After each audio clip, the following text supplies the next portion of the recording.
The space shuttle looked graceful from a distance. That is one of the great illusions of the space age. On television, it floated. In photographs, it gleamed. On the runway, it rolled to a stop like some impossible aircraft from the future. But high above the Earth, on the long road home from orbit, the shuttle was not gliding. It was surviving, because re-entry was violence. As the orbiter plunged back into the atmosphere, the air in front of it had nowhere to go.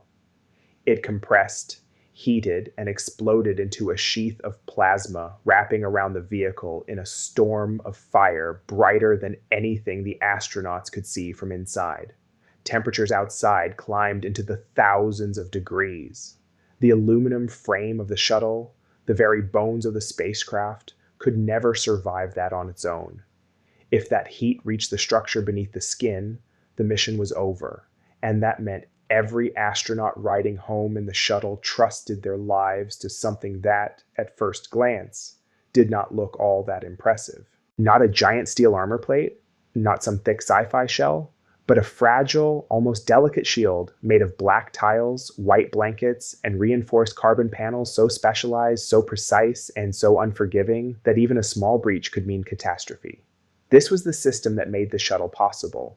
It was one of the most extraordinary engineering achievements NASA ever flew. It allowed a spacecraft the size of an airliner to rocket into orbit, circle the Earth, and come screaming back through the atmosphere to fly again.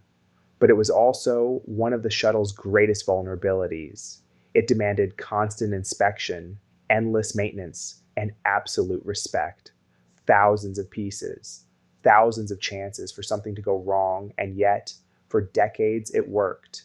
Mission after mission, re-entry after re-entry, fire, friction, pressure, and survival. Tonight we're diving into the Space Shuttle heat shield, the fragile armor that stood between a crew and destruction, the technology that made reusable spaceflight real, and the hard lessons written into every tile, every repair, and every landing. Because the story of the shuttle is not just the story of launch, it is the story of coming home through fire, and few systems tell that story more clearly than the heat shield.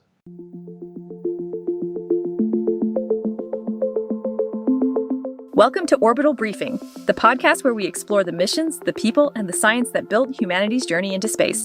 From Mercury to Artemis, we dive deep into the stories behind the rockets that carried us beyond Earth. This is Orbital Briefing.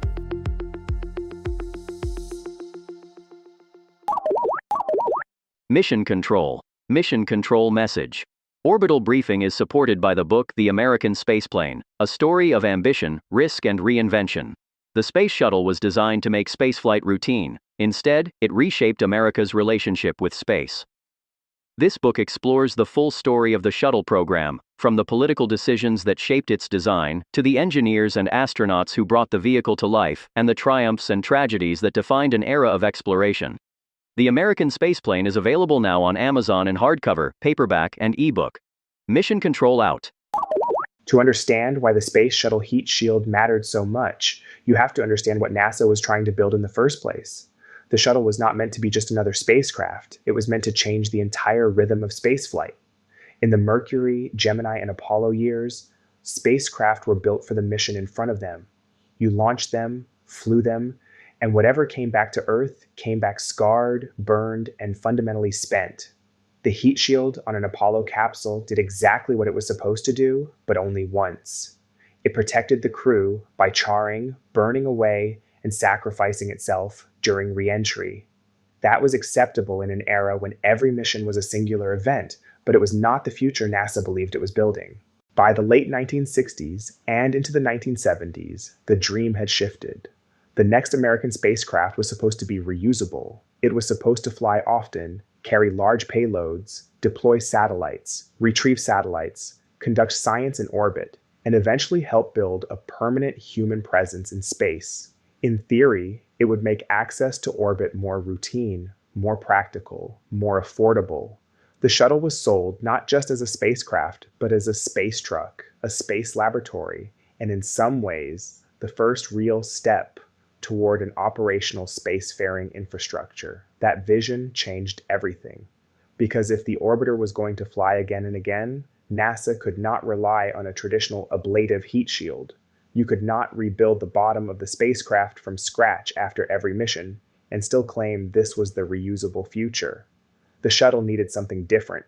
It needed a thermal protection system that could survive launch, survive orbit, survive re-entry, land on a runway, and then do it all over again.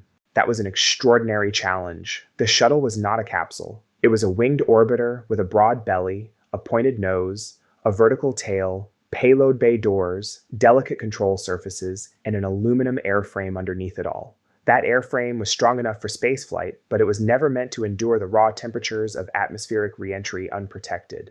The moment the shuttle hit the upper atmosphere at orbital velocity, it was facing one of the harshest environments any operational vehicle had ever been designed to survive. And unlike a ballistic capsule that plunged down in a more blunt, direct profile, the shuttle came in like an unpowered glider, using its shape to manage speed and heat across a long, controlled descent. That shape gave the shuttle some of its beauty. It also gave engineers a nightmare to solve. Different parts of the orbiter heated at different rates. Some surfaces would face truly extreme temperatures. Others would experience less severe but still dangerous thermal loads. The protection system could not be one uniform shell. It had to be tailored, zone by zone, panel by panel, tile by tile. It had to protect the hottest edges, insulate the broad underside, cover upper surfaces, and do all of it without making the vehicle too heavy to fly. And that is what makes the heat shield so central to the shuttle story. It was not a side system. It was not an accessory. It was one of the core technologies that made the entire program possible. Without it, the shuttle's promise of reusability falls apart. Without it, there is no winged return from orbit, no runway landing, no reusable orbiter ready to be turned around for another mission. But embedded in that promise was a hard truth. Reusability did not automatically mean simplicity. It did not automatically mean low cost. And it certainly did not mean low risk. In fact, the shuttle heat shield would become one of the clearest examples of how the reusable future NASA imagined was far more complicated than the public was often led to believe. Because every time the shuttle came home, it had to pass through fire. And every successful landing depended on a system that had to work almost perfectly. What made the Space Shuttle so remarkable was not just that it could reach orbit, it was that it could come back. That sounds simple now because the shuttle became so familiar. Black and white, wings, payload bay doors, a spaceship that looked almost like an airplane. But that appearance hid one of the most difficult engineering problems NASA had ever tried to solve, because the shuttle did not return to Earth gently. It came home at roughly 17,500 miles per hour. At that speed, re-entry is not like hitting wind. It is like colliding with the atmosphere itself. The air in front of the orbiter is crushed so violently that it superheats into plasma. Temperatures outside the vehicle can climb to well over 2,000, 3,000, even higher in the hottest regions. And beneath that outer skin, the shuttle's structure was mostly aluminum, a metal that begins to lose strength at temperatures far, far below that inferno. So the machine that made the shuttle possible was not just the orbiter as a whole. It was the shield that let the orbiter survive the furnace. NASA called it the thermal protection system, but most people simply know it as the heat shield. In reality, it was not one thing. It was a patchwork defense system made up of different materials, each designed for a different temperature range, a different stress point, a different part of the spacecraft's body, and that is what makes it so fascinating. The shuttle did not wear one suit of armor. It wore thousands of them. The most extreme heating happened on the nose cap and the leading edges of the wings. Those were the first surfaces to meet the hottest airflow during re-entry, and they faced conditions no ordinary material could survive. For those areas, NASA used reinforced carbon-carbon, often shortened to RCC. This was some of the toughest material ever flown on an operational spacecraft. It was lightweight compared to metal armor, but capable of withstanding temperatures that would destroy almost anything else on the orbiter. If the shuttle's heat shield had a front line, this was it. Behind that front line was the black tiled belly of the spacecraft, the part most people picture when they think of the shuttle heat shield. These were the high-temperature reusable surface insulation tiles, and they covered the underside of the orbiter where heating during re-entry was severe and constant. They looked solid, but in truth, they were astonishingly delicate. Many were made mostly of air, built from silica fibers so light and so efficient at blocking heat that a tile taken from a furnace could be glowing hot on one side and cool enough to touch on the other side just moments later. That was the magic of the system. It was not trying to absorb all that heat like a giant metal plate. It was trying to keep the heat from reaching the orbiter's structure at all. A shuttle tile could survive blistering temperatures on the outside while keeping the aluminum skin beneath it within a survivable range. That was the entire game, not stopping reentry, not resisting it by brute force, but managing it, insulating against it, and buying the orbiter the precious minutes it needed to descend from space into the lower atmosphere. And the shuttle needed more than just black tiles. Some areas did not get quite as hot, so they used different materials. Early in the program, certain upper surfaces were protected by white, low-temperature tiles. Later, more flexible thermal blankets became common in cooler areas, especially on the upper fuselage and payload bay doors. These blankets were lighter, easier to maintain in some cases, and better suited for zones that faced less intense heating. So when you looked at the orbiter, you were really looking at a map of thermal danger.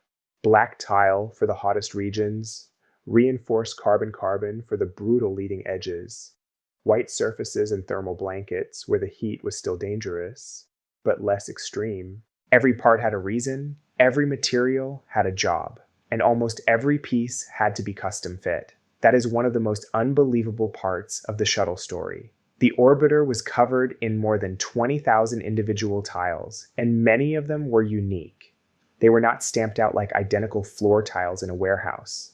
They were shaped, machined, labeled, bonded into specific places, and tracked carefully over the life of each spacecraft. If one tile was damaged, it could not always be swapped casually with another. The heat shield was a handcrafted skin wrapped around a spaceship. That made it brilliant. It also made it incredibly demanding. The shuttle's design forced engineers into a balancing act. The thermal protection system had to be strong enough to survive re-entry, light enough to let the vehicle reach orbit, and durable enough to support the entire promise of reusability. Too heavy, and the shuttle lost performance. Too fragile, and turnaround between flights became a nightmare. Too simple, and it would not protect the vehicle. Too complex, and every mission would become a maintenance challenge. In the end, the shuttle flew with a system that was all of those things at once. Advanced, effective, lightweight, and deeply labor-intensive. And then there was the shape of the orbiter itself. The shuttle did not just fall from space, it flew a controlled re-entry profile, nose high, belly angled into the airflow, using its shape to create drag and bleed-off energy. In a way, the orbiter turned itself into a giant lifting body and glider, managing both heat and speed as it crossed the sky. That graceful descent was not just a piloting choice, it was built into the physics of survival. The shuttle's wide underside spread heating loads. Its angle of attack helped protect critical surfaces. Its banking maneuvers during re-entry helped dissipate speed and control the descent path.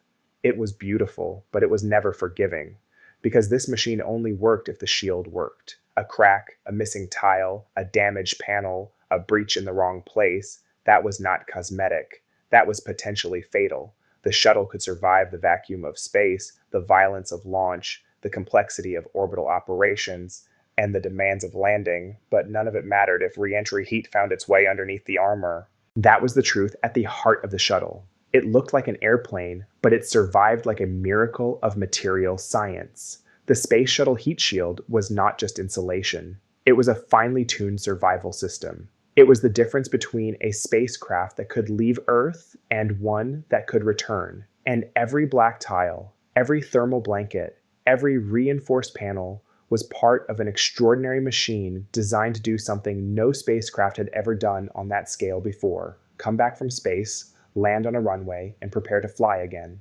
If the shuttle heat shield was one of the most advanced systems NASA ever flew, then the people behind it were some of the most underappreciated in the entire space shuttle story. Because this was not just a tale of astronauts and launch directors, this was a tale of material scientists, structural engineers, machinists, seamstresses, inspectors, quality teams, and vehicle managers. People whose names most listeners have never heard, but whose work stood between a returning orbiter and destruction. NASA's own shuttle oral histories make that clear. Thermal protection was not one isolated specialty. It touched design, manufacturing, testing, installation, inspection, repair, and operations from the earliest development years all the way to the end of the program. One of the best windows into that world comes from Wendell Emde, a key manager in shuttle thermal protection development. Looking back, he said the team had really good engineers, some from Apollo, some from Saturn, and some brand new hires from ceramics programs, because reusable thermal protection was such a new problem that nobody could just pull a handbook off a shelf and solve it. As he put it, this was all new and they had to get smart in a hurry. That is such a perfect Space Shuttle sentence.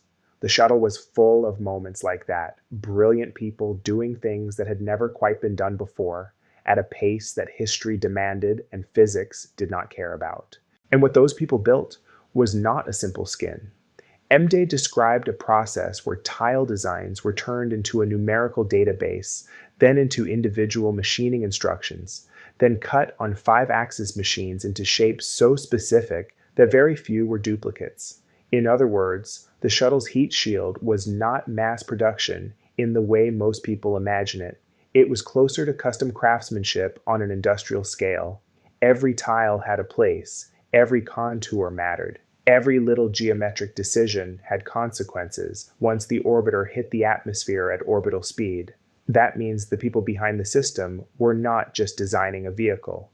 They were building a tailored suit of armor for a spacecraft that had to survive fire and then fly again. But the story does not stop with engineers in offices and labs. At Kennedy Space Center, the heat shield was kept alive by technicians and inspectors doing painstaking, unglamorous, deeply consequential work between flights. Stephanie Stilson, who managed orbiter flow work at Kennedy, described full inspections of the shuttle's outer surface, blankets, tiles, reinforced carbon-carbon panels, all of it, with technicians and quality inspectors literally going over blanket stitching point by point and examining fragile black tiles for damage. If they found damage, they had to measure it and decide whether it could be repaired or whether an entire tile had to be replaced. Stilson also said tile work could stretch through the entire orbiter processing flow and sometimes continue into the vehicle assembly building. That is the part of the shuttle story the public rarely saw. After the applause of landing came a long season of careful human labor. Then there were the fabric specialists, the people who made the shuttle's soft thermal protection possible. NASA's Thermal Protection System facility describes a workforce that manufactured ceramic tiles, fabricated blankets and thermal barriers, machined materials, coated them, and carried out installation, repair, removal, and replacement work. Jean Wright, speaking in a recent NASA oral history, gives that world real texture. She talks about unique fabrics and threads, about replacing thousands of tiles with flexible insulation blankets, and about the practical reality that sewing, yes, sewing, remained an aerospace skill vital to spacecraft. That may be one of the most wonderful details in this entire episode. When people imagine space technology, they picture computers, engines, and robotics. They do not picture highly trained specialists at sewing machines building heat-resistant blankets for a reusable spaceship. But that was the shuttle. Elegant, high-tech, and surprisingly handmade all at once. And above all of them were the astronauts, the people who had to trust the system without being able to see or fix most of it when it mattered most. Bob Crippen later recalled that the tiles were a big concern before the first flight. Columbia had arrived at Kennedy with fewer tiles than it left California with, and NASA had to work hard to correct the adhesion problem.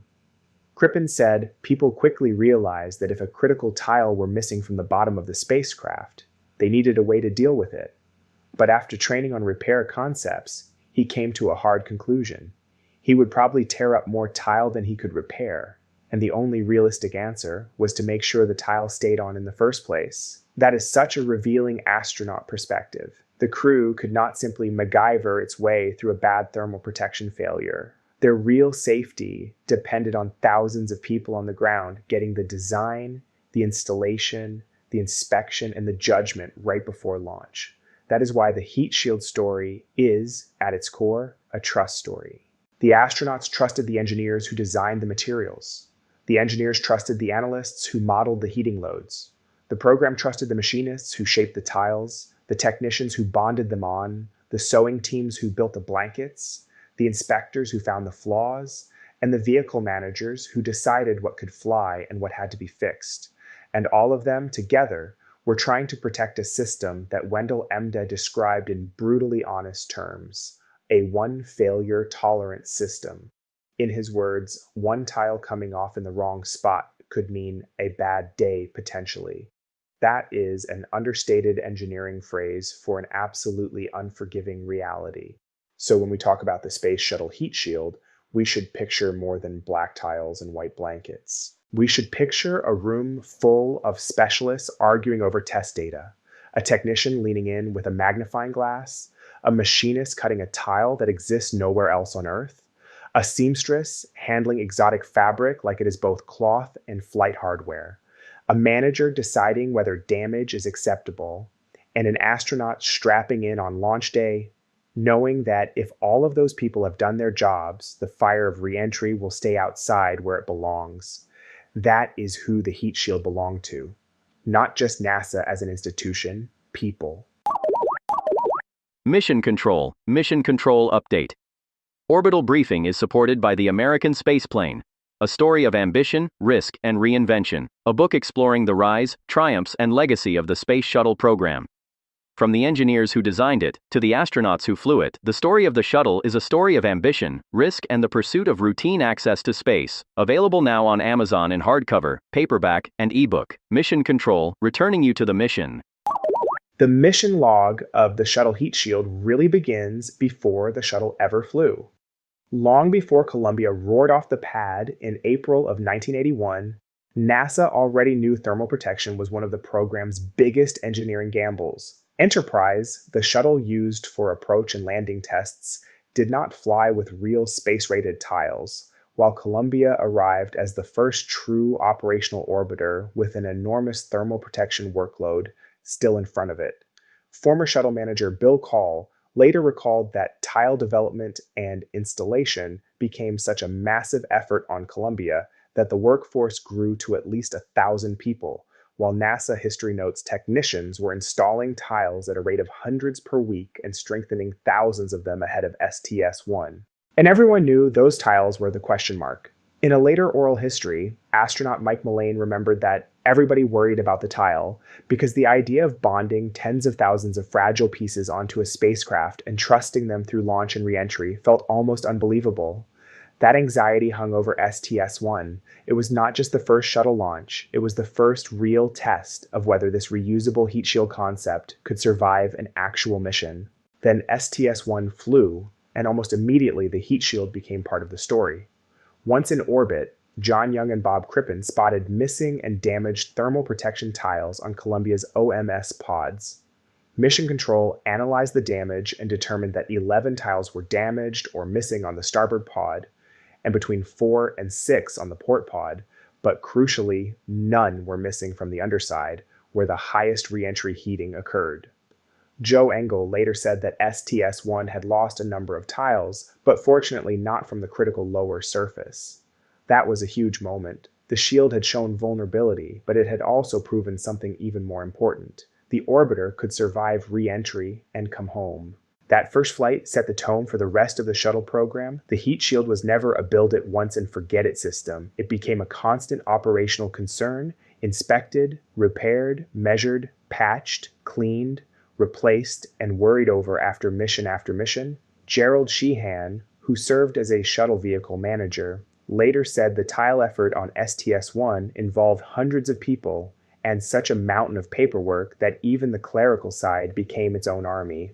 NASA's Thermal Protection System facility description makes clear why. The shuttle era required ongoing manufacture, machining, coating, installation, removal, and replacement of ceramic tiles, blankets, gap fillers, and thermal barriers.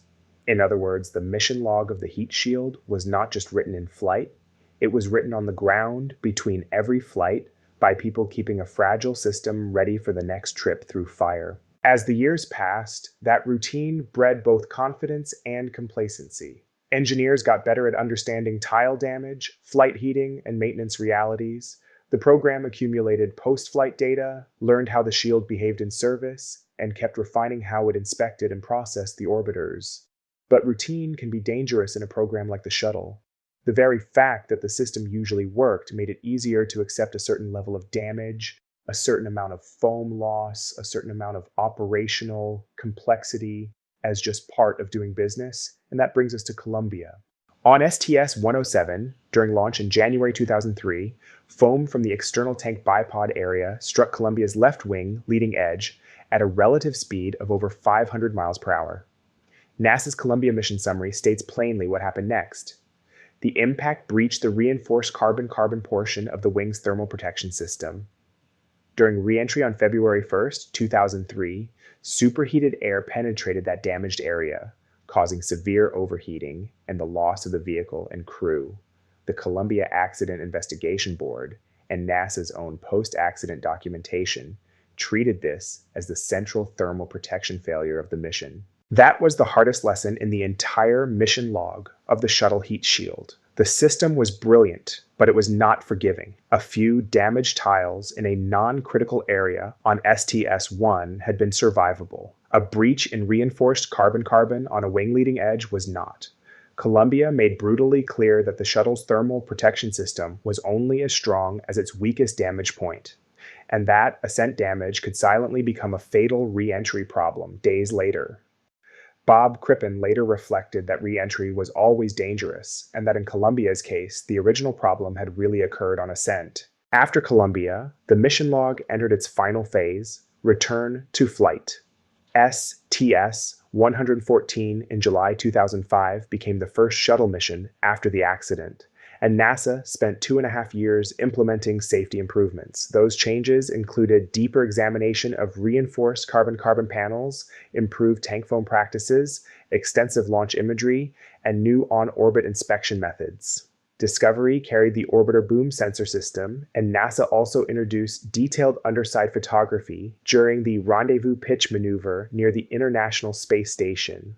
During STS-114, imagery revealed protruding gap fillers, and astronaut Steve Robinson removed them during a spacewalk, a vivid sign of how central thermal protection awareness had become to shuttle operations after Columbia. So the mission log of the shuttle heat shield is not a simple rise and fall story. It is a story of invention, proof, routine, warning, tragedy, and adaptation. It begins with engineers trying to make reusable spaceflight real. It passes through the triumph of STS-1, where the system was imperfect but good enough to bring Columbia home.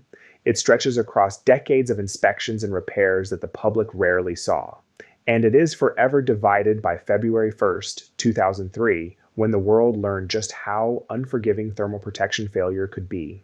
That is the mission log, not just a list of flights or materials. A record of a spacecraft that could survive space, but only if it survived the trip back through the atmosphere. The Space Shuttle heat shield matters because it was one of the technologies that turned the shuttle from a concept into an actual spacecraft. The shuttle was designed as the first reusable human spacecraft to reach orbit, and that meant it could not rely on a one-time ablative shield like Mercury, Gemini, or Apollo. It needed a thermal protection system that could survive re-entry, protect the orbiter, and be used again. That challenge was central to the entire shuttle idea. It also matters because it reveals the gap between the dream of reusability and the reality of operating it. On paper, reusable spacecraft sound like the obvious future. Fly, land, refuel, fly again. But the shuttle's thermal protection system shows how hard that really is. NASA's own return-to-flight documentation described the shuttle thermal protection system as vulnerable to impact damage, and the broader shuttle experience showed that reusability did not eliminate labor, risk, or cost. In many ways, it shifted those burdens into inspection, maintenance, and operational discipline. The heat shield also matters because it is one of the clearest examples in space history of how a spacecraft can be both brilliant and fragile at the same time. The system worked. It brought orbiters home from space again and again. But Columbia proved that even a small breach in the thermal protection system could destroy the vehicle and kill the crew. The Columbia Accident Investigation Board concluded that foam striking the left wing created a breach in the thermal protection system, allowing superheated air to penetrate the wing during re-entry. That finding turned the heat shield from a technical success story into a permanent warning about the consequences of normalized risk. And that is why this topic still matters beyond the shuttle itself. The shuttle heat shield is not just a museum story detail about tiles and black belly panels. It is part of the larger lesson of reusable spaceflight. Materials matter, inspection matters, repair matters, and organizational culture matters just as much as bold design.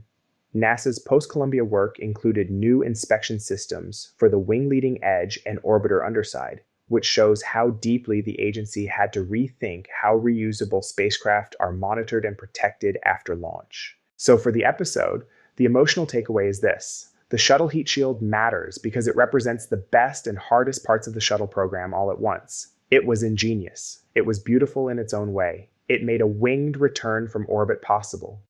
But it also demanded humility, because the same system that made the shuttle reusable also reminded NASA over and over that getting home from space is never routine. In the end, the story of the Space Shuttle heat shield is really the story of the shuttle itself. Brilliant, ambitious, elegant, and never ever simple. Because on paper, the shuttle was supposed to make spaceflight feel routine. Launch like a rocket, work like a spacecraft, land like an airplane, then do it all again.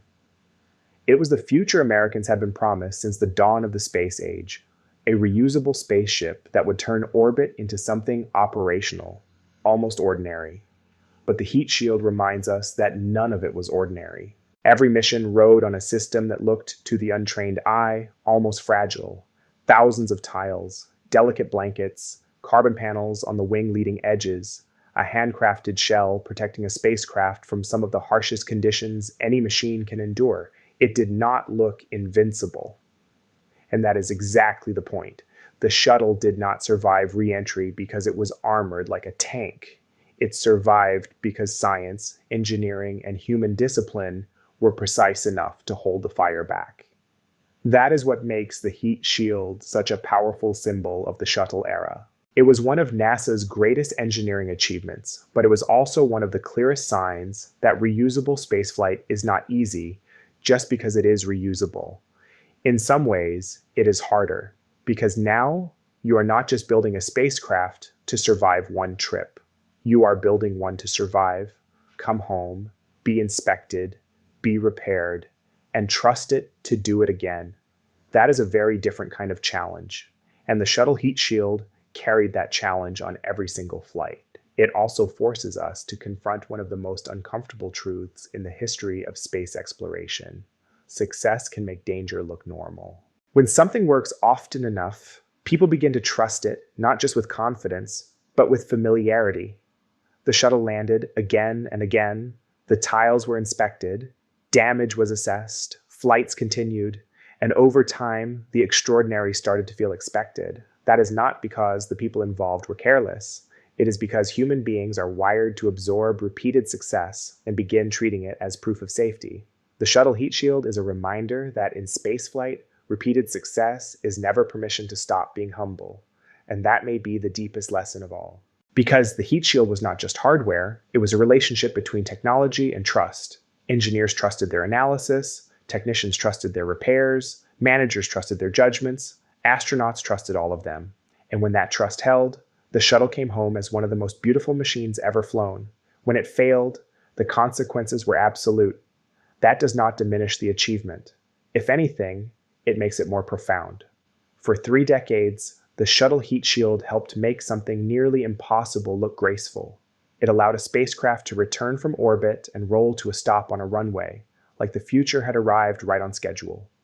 That image became so familiar that it is easy to forget how miraculous it really was.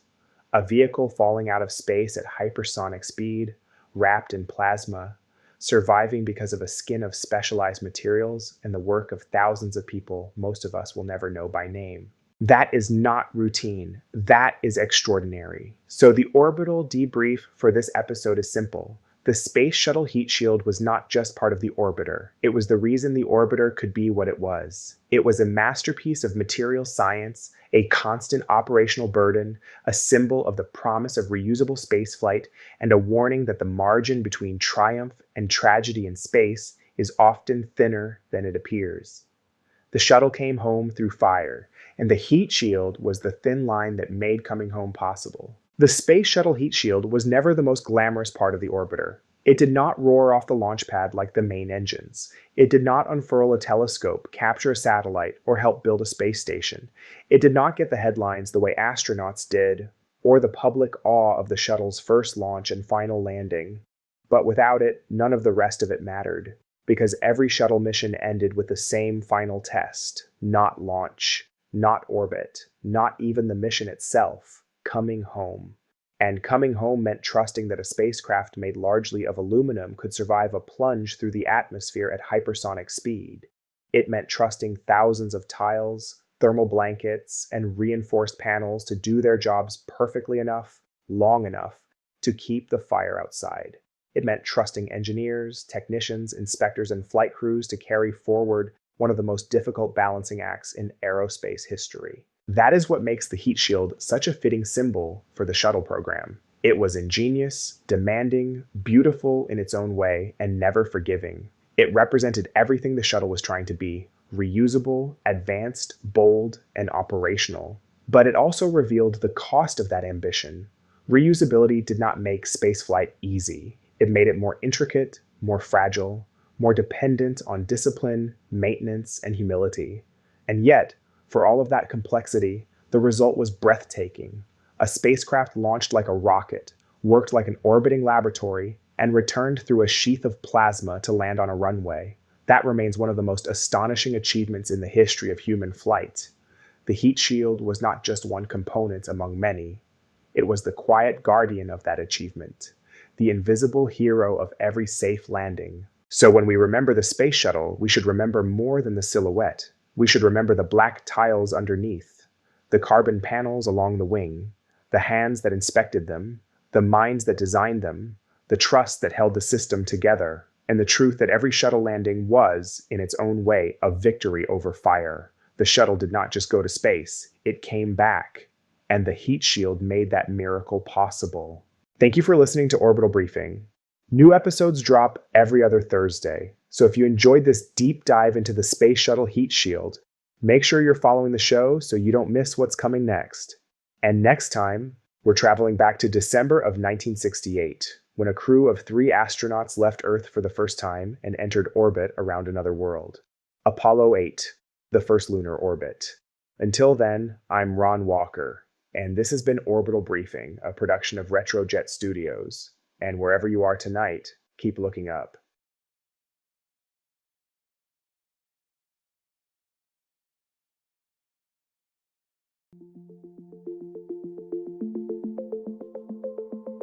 Thanks for listening to Orbital Briefing. This show is hosted by Ron Walker and is a production of Retrojet Studios. If you enjoyed the episode, please remember to follow the show, leave a review, and share it with a fellow space enthusiast. To follow all things space, visit retrojetstudios.com. Until next time, keep looking up.